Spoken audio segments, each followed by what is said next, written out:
Handa na ba kayo mga bata? Handa na po kami, teacher. Handa na rin ako, kaya magsimula na tayo. Magandang umaga mga bata, maligayang pagbabalik sa ating paaralan. Ako si Teacher Pam.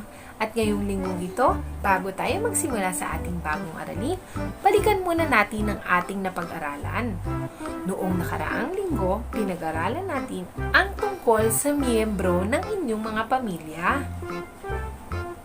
Ang mga miyembro ng pamilya, sina nanay at tatay,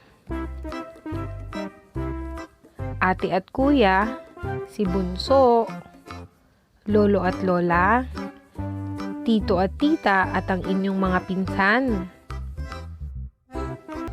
Simulan natin sa pagkakatulad ng bawat pamilya.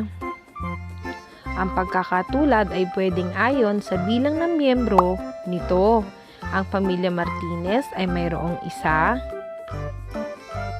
2, 3 miyembro.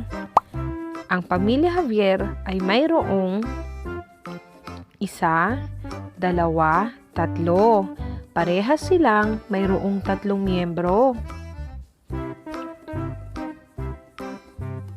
Samantalang ang pamilya Reyes naman at ang pamilya Santos ay parehas na mula sa malaking pamilya. Bilangin natin sila 1, 2, 3, 4, 5, 6, 7. Ang pamilya Reyes ay 7. 1, 2, 3, 4, 5, 6, 7. At ang pamilya Santos ay ganun din, 7 miyembro.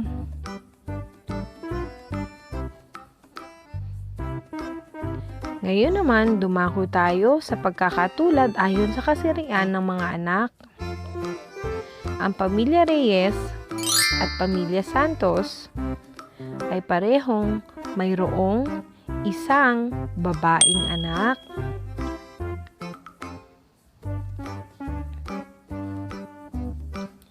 Ngayon naman, dumako tayo sa pagkakaiba-iba ng bawat pamilya.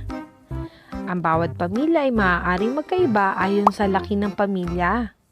Ang pamilya Tan ay maliit na pamilya na may 3 miyembro. At ang pamilya Uy ay malaking pamilya na may 7 miyembro. Maaari ding magkaiba-iba ayon sa pangangalaga ng mga anak.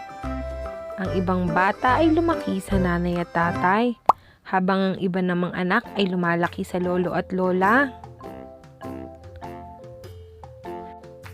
Mayroon ding pagkakaiba ayon sa kasarian ng mga anak.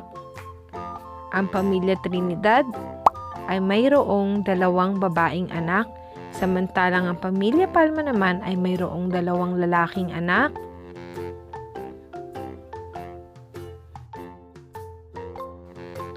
Ang bawat pamilya ay maaari ding iba-iba ang paniniwala o relihiyon.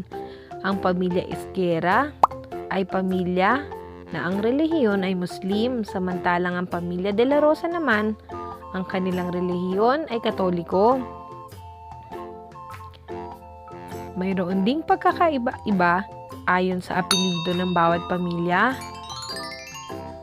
Mayroong tayong 3 pamilya dito. Ang pamilya Trinidad, pamilya Palma at pamilya Tan. Iba-iba ang kanilang apelyido. Magaling! Pero mga bata, palaging tatandaan na iba-iba man tayo, tayo ay isang pamilya pa rin na nagmamahalan at nag-iintindihan. Gawain bilang 1. Picture frame making. Gamit ang karton at makukulay na papel, magpatulong gumawa ng isang picture frame. Lagyan ng disenyo at idikit ang larawan ng inyong pamilya o di kaya naman ay iguhit mo sila. Narito ang inaasahang output. Magaling! At dito nagtatapos ang ating talakayan. Paalam mga bata, hanggang sa muli!